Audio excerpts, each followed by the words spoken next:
Good morning, students. Once again, welcome back to Rasa class. Students, we were talking about the second lesson, Lost Spring. So please open your textbook. I am going to read the next paragraph. So please listen to me very attentively. Annie Jung goes back in time and ponders upon how far we have progressed. Any जंग वापस उस समय में जाती है और विचार करती है कि हमने कितना प्रोग्रेस किया है। She is reminded of a man who as a young boy would go to the temple and pray for a pair of shoes. वह एक आदमी को याद करती है जो एक छोटे लड़के के रूप में प्रायः मंदिर जाया करता था और एक जोड़ी जूतों के लिए प्रार्थना करता था। 30 years later, when the author visited her town and the temple, 30 वर्षों के पश्चात जब लेखिका अपने शहर और मंदिर की मुलाकात की, behind the temple was the residence of the new priest. मंदिर के पीछे नए पुजारी का निवास स्थान था। Some red and white chairs were kept in its courtyard. उसके आंगन में कुछ लाल और सफ़ेद रंग की कुर्सियां रखी हुई थी।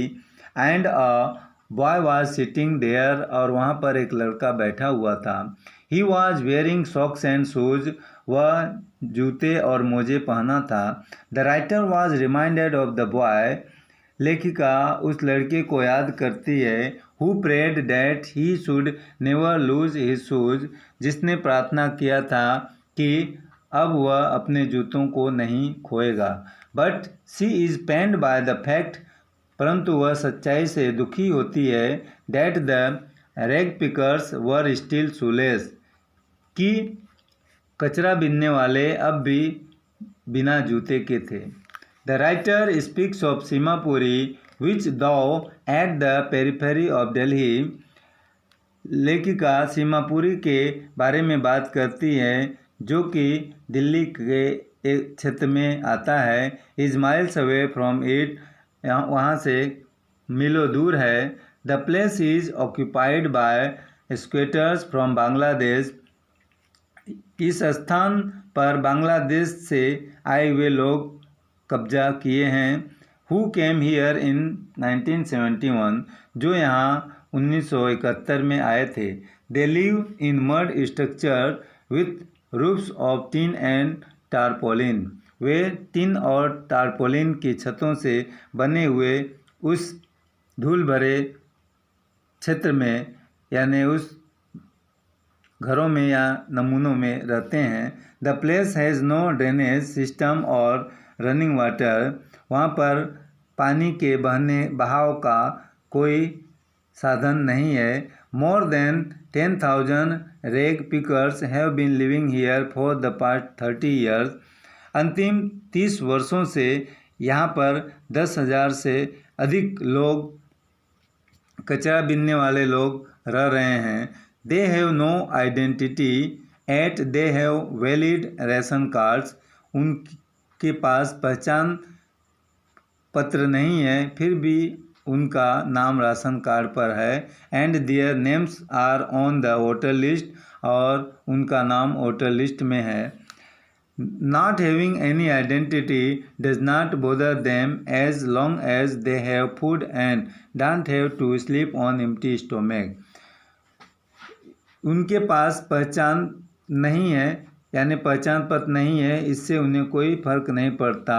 साथ ही साथ उनके पास खाने के लिए भोजन है और इसलिए वह खाली पेट नहीं सोते हैं।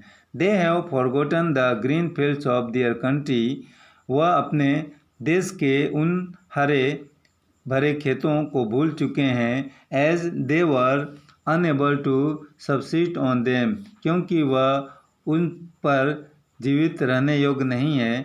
दे pitch their tents wherever they find food, जहाँ कहीं भी वे भोजन पाते हैं वहीं अपना तंबू गाड़ लेते हैं। To survive in Seemapuri they have to pick garbage, Seemapuri में जीवित रहने के लिए उन्हें कचरा बीनना पड़ता है। Which is gold to them, जो उनके लिए सोना है। As it is their means of livelihood, जैसा कि वह उनके लिए जीविका है। Garbage to children has a different connotation. बच्चों के लिए कचरा का अर्थ अलग है। Saheb says sometimes he finds a 10 rupee note और अ कॉइन इन इट। साहेब कहता है कभी कभी वह एक 10 रुपये का नोट या एक सिक्का उस कचरे में पाता है। So for children garbage is wrapped in wonder. इसलिए बच्चों के लिए कचरा आश्चर्य में लिपटा हुआ होता है। So student, this is enough for today. Now we will meet with the next paragraph tomorrow. Thank you.